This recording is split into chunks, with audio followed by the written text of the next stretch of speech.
Salut, salut! Aujourd'hui, je voudrais te parler des symptômes physiques du magnétisme.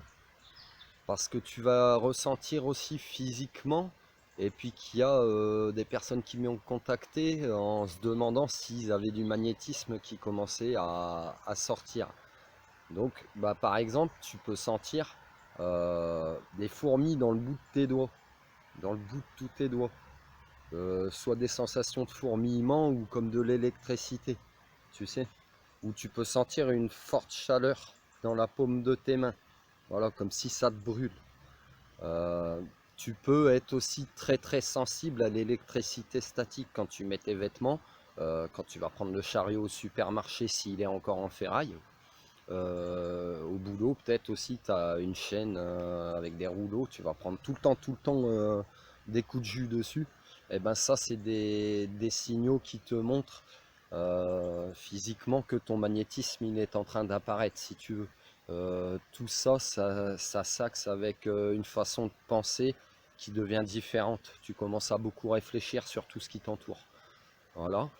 Ça peut t'arriver aussi bien sur le bout des doigts des mains que sur le bout des doigts des pieds, ces sensations de... Alors c'est électrique, fourmillement, des fois tu as le bout des doigts qui devient tout blanc comme si tu as froid, tu vas devenir frileux.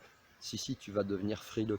Moi je me souviens qu'en 2016, je suis parti en Martinique, au mois d'octobre-novembre. Quand je suis revenu, il faisait zéro en France. Et là-bas, il faisait 30 degrés. Donc j'ai pris un choc thermique, mais c'est pas le problème si tu veux. J'ai toujours vécu dans le nord, j'ai toujours pêché dehors par toute saison, de janvier à décembre. Donc je n'étais pas frileux avant. Et en fait, cette année-là, mon magnétisme a commencé à sortir parce que j'étais très très sujet à cette électricité statique, comme je te disais, mais j'en avais pas encore conscience si tu veux. Et puis c'est qu'un an plus tard que j'ai commencé un peu à me rendre compte qu'il y avait des trucs dans mes mains qui se passaient vraiment, etc., etc. Et puis tu prends des messages aussi, hein. Tu vas recevoir de tes guides des messages qui vont t'indiquer que oui, oui, tu prends du magnétisme en effet. Après, c'est ta façon de comprendre les choses qui va être plus ou moins longue.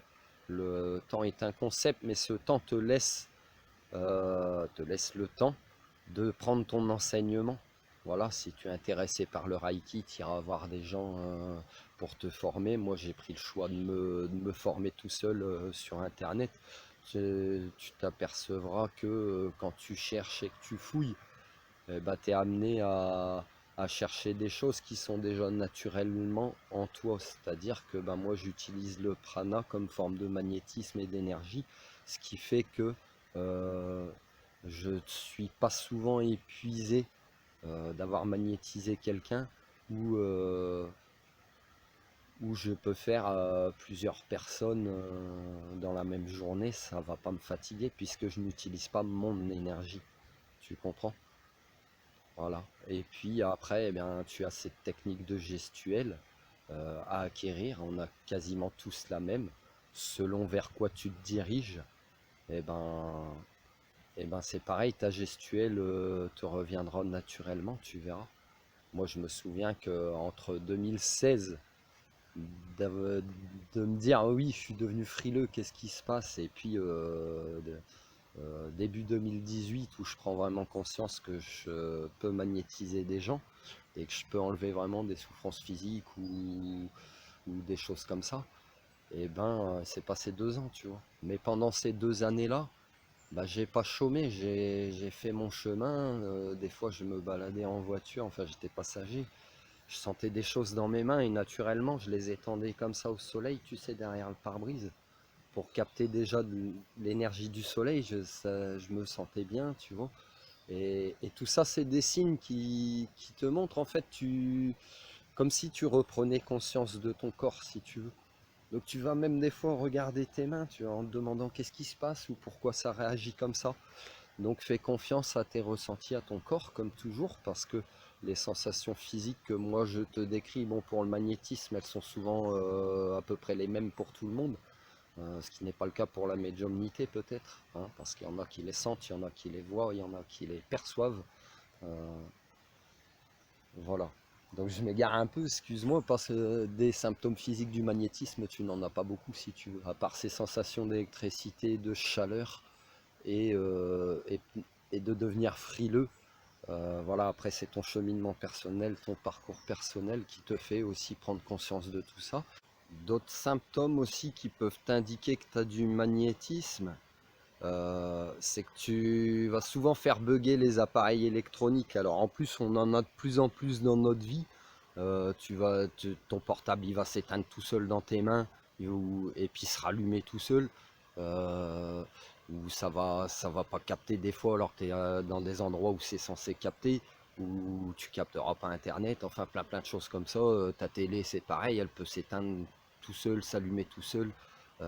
Mais si tu prends ta machine à remonter dans le temps, comme je te dis des fois, c'est-à-dire ton cerveau, tu fouilles dans ta mémoire et tu vas t'apercevoir qu'en fait quand tu étais enfant, allez, entre l'âge de 6 et 10 ans, il n'y avait pas toutes ces choses électroniques déjà dans notre vie, mais tu sais, quand tu te baladais dans la rue et puis que c'était tôt le matin ou un peu début de soirée, ils avaient déjà allumé les lampadaires. Bah, des fois, tu passais devant un lampadaire, puis il clignotait comme ça, tu sais. Puis une fois que tu étais passé, ça s'arrêtait. Des fois, même, il s'éteignait complètement. Un seul. Et puis après, il se rallumait. Voilà, je sais pas, peut-être que ça te parle. Donc ça aussi, c'est des symptômes qui te montrent que bah, potentiellement ton magnétisme il sort. Ouais, parce que toutes ces ondes, elles sont aussi électromagnétiques. Donc il faut bien te dire que tu vas souvent être embêté avec ton téléphone ou avec ton ordi. Voilà, ton ordi portable. Allez, bah ça c'est ouais, c'est corps des symptômes quoi. Donc l'électronique, ben essaye d'en avoir le moins possible parce que tu seras souvent embêté avec. Par exemple, moi je me souviens quand j'avais encore mon bateau, j'avais du matos électronique dessus, un moteur électrique avant et un sonar. Le sonar, j'avais pas trop de problème avec, mais le moteur électrique, eh ben, j'avais une télécommande, il ne répondait pas comme je voulais, tu sais. Et j'ai eu beau faire deux, trois astuces comme on m'a conseillé ou le ramener en SAV plusieurs fois. Mon moteur n'avait pas toujours quelque chose, si tu veux. Des fois oui, mais des fois non. Donc ça buguait toujours, c'était déjà des signaux. Et là, on est en 2016, ouais, 2016-2017, comme je te disais, tu vois. Bon, voilà. Donc si tu veux savoir vraiment si tu as du magnétisme, eh ben, je t'encourage à faire le test du citron. Hein, si tu connais pas, tu trouveras des tests sur internet. Tu magnétises un citron pendant plusieurs jours. Voilà, tu peux t'entraîner à magnétiser de l'eau, mais magnétiser de l'eau, tu n'en verras pas le résultat. Tu le ressentiras quand tu la boiras. C'est différent. Mais tu sentiras quand même des effets aussi. Ça te fait prendre conscience de tout ce que pardon, tout ce que le magnétisme peut t'apporter comme bienfait dans la vie. Voilà, là je suis en train de faire une petite recherche et je ferai une prochaine vidéo sur l'historique du magnétisme et euh, pourquoi beaucoup de personnes en ont une si mauvaise opinion. Voilà. Donc je te laisse, j'espère que ça te sert toujours ces petits conseils. Et puis bah, si tu as besoin, tu peux me contacter. Il y a tous mes liens, mon numéro, mon adresse mail dans mon profil YouTube. Voilà. Allez, je te laisse, bon courage et amour, en douceur surtout.